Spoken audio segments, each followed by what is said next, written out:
Mustafa Ali teases a WWE return, AEW sign a top Indy team, and we have an injury update on Roman Reigns. It's all in the wrestling news right now. Mustafa Ali has said that he's just sitting out his contract. It's kind of the vibe that we're getting. However, last night he gave us a little tease that there's at least a return match we could potentially see from him. Isn't that right, Adam? On Twitter, he wrote The American Nightmare versus a real American Nightmare. So he's teasing a return match with Cody Rhodes. I'm up for that. Yeah, I'd love to see him wrestle again. I think we all would, wouldn't we? It's a baffling situation, and I don't know why he would tease something that realistically WWE aren't going to want to do. Is he just trying to wind him up more? Like book his own creative a little bit, so they might give him the boot because he wants out of the company.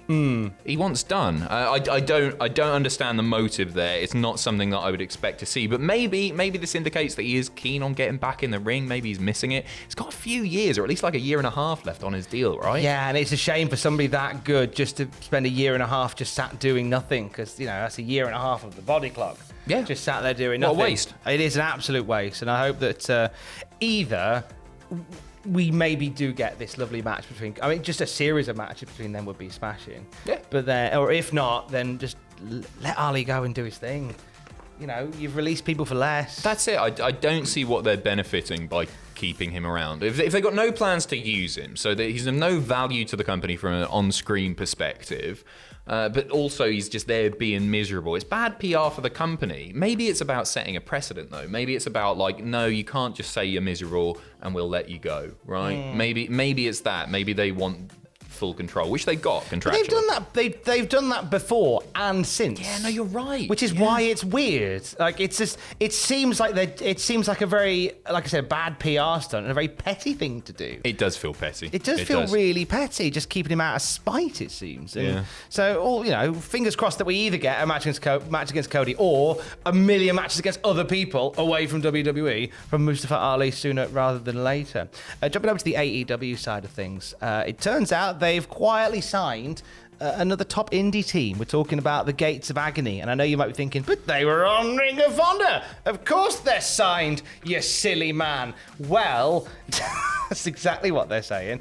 Toa Leona was on Coffin Radio, and he revealed that whilst he is working for Ring of Honor, he and his tag partner have officially been signed to AEW. They're officially on the books for AEW. So he goes on to say that I'm part of the ROH roster, but I'm contracted to AEW. So you never know, I might pop up on TBS or TNT or watch Dynamite and Rampage. After all the dark tapings that I've been doing, I had a conversation with Tony, and he pretty much said, stay ready. I've got my gear, had a conversation with Khan, and we have the same type of mindset. We are both, we love to say, we love the grind and we love to work hard. We both want to be the best to ever do it. It was the perfect partnership for me and him to be put together. When that happened, we just had to stay ready. And when we got the phone call, you get that opportunity, you have to get ready to hit it out of the park. So lots of big words there, lots of buzzwords, lots of keywords, and I'm happy with them being on the books. Yeah, that's it. I think the fact that they're not just doing the whole sort of freelance thing with Ring of Honor, that they've been signed to a proper contract, means that Tony sees something pretty significant in their future, and the fact that he's now saying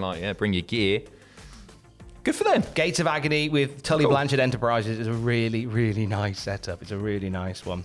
Some New Japan flavoured news. Fightful Select saying that New Japan are at a point where they can start securing visas for foreign talent to return. Now, this is important because this will be the first time since the pandemic that we've seen that happening. Yes. For talent from Japan. And it's something that really hurt the company, didn't it? The fact that they weren't able to get some of the more prominent North American names over there. Did them a little bit of damage. So it's hopefully people's interest in New Japan is reinvigorated, because at the moment people really aren't bothered, which is a tremendous shame, because they're still the in-ring stuff's always sensational. The hype's not there. You think back to 2016, early 2017, how into it people were. And I think there's a potential here to do more. So we've got New Japan of America now as well, and with the ability to go back and forth more coming soon, I think there's the chance to grow both brands simultaneously, raise both at the same time. I want to see more stuff of Jonah in Japan. I like that Jonah's doing New Japan of America. I want to see Jonah over there. Yeah. Oh, he's a boy. He's a boy. Big fan of that. Big fan of that. A former Raw star announced for Control Your Narrative. one of the more intriguing indie promotions currently doing the rounds. Is that what you would call it? Intriguing's a nice word. I am balancing on the fence here, like a, I'm pushing you off that like fence. a cat. No, in fact, come and join me on this side of the fence. I don't know. What a load of wank. I'm done being diplomatic about it. Oh no. Nutters, the lot of them. Joining that merry troop of nutters, the former Sarah Logan, now Sarah Rowe, of course. She's been announced for Control Your Narrative. 2 shows happening on May 13th in Cleveland and May 14th in Detroit. She was released all the way back in 2020. Did that little appearance in the Women's Rumble. And this is going to be her first non-WWE appearance since her release. So she's picked a blinder. There was a lot of interest for Control Your Narrative over WrestleMania weekend. Like you see the crowds that turned out, and I think there's a big part of that is a morbid curiosity about the company. Yeah. As opposed to... I would go. I'd have a right laugh. Yeah. Genuinely. No, I would prefer to go to a Control Your Narrative show to like a WWE house show. Genuinely. There you go. Because I think it would be really, really funny. Would you go with the rules and just keep an eye on it? That looks like a super kick. It looks like you're having fun. I appreciate them trying to do something different. And I've said before, it's not for me. Yeah. But, you know, they're not harming anyone. Are they? Are they harming people? Well, they're all professional. No one's got hurt yet. Yeah. They're not harming anybody. So good for them. Sell some awful t-shirts and just have a laugh, but not too much of a laugh because that's against the rules. They're hot on TikTok as well. They do a lot of stuff on TikTok. What do they do on TikTok? I just see some nice TikToks from them. Doing what? When I'm scanning TikTok. Just some nice in-ring stuff like from the matches and stuff. It looks well shot. Oh, nice. Cool. Yeah, I like the aesthetic of it. Yeah. It's fancy looking. Yeah. Anyway, here's someone else controlling their narrative. The Undertaker, Mark Calloway.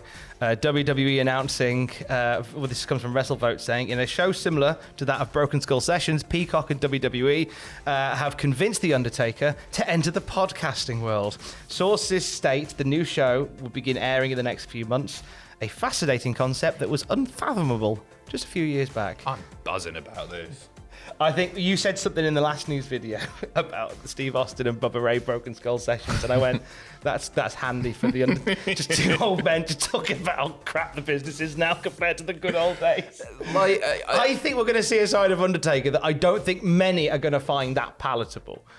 And I think that's fine. Like, I think he, in interviews, he's kind of let the veil slip a little bit of like, you know, oh, everyone plays games now. Nobody sharpens their knives and does a drug backstage like the good old days. Yeah. A lot of that, I think. Yeah, I imagine so. I think it'll be interesting. I think there'll be a lot of headlines coming out of those podcasts. Listen, whether I agree or disagree with him on various things, like first of all, he's been in the business forever. He knows a lot more than I do. I still find him fascinating to listen to. He is one of the greatest. An argument could be made for the greatest of all time. Yes. And he will say some fascinating stuff, and it'll be a little peek behind the curtain. And just because of the sort of mystique surrounding the Undertaker character, anytime that you see him as Mark Calloway and not the Undertaker, it's just sort of immediately fascinating, isn't it? You don't quite know what you're getting. But yeah, there's going to be a lot of complaining. All interspersed with Mark Calloway going, this podcast is brought to you by Blue Chew.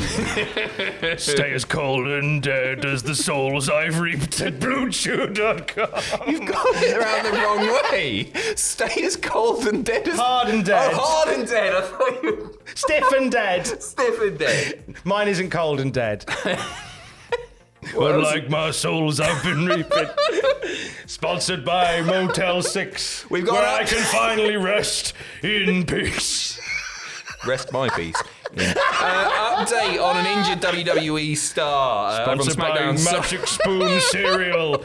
The only way to wake the dead in my house is with magic. It tastes like cereal, but it's not. Get $5.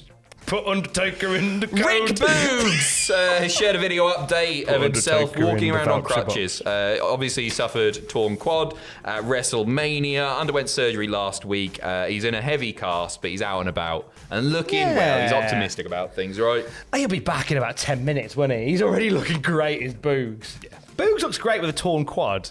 Like he moves quicker than most people with no torn quads. Good on him. A Roman Reigns injury update now. We'll end on this one. So there's still been some question marks over the finish to WrestleMania because it just happened very suddenly. Yeah. A lot of people saying match got cut short because Roman was like. I mean, his arms are always bulging, but they were bulging like golf balls in a couple of places there. And I think people noticed something on his back as well.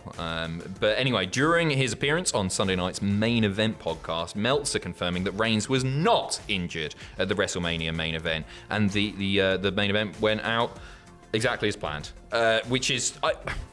we could see it. There was something not right. Something wasn't right. The way you were saying it's popped out.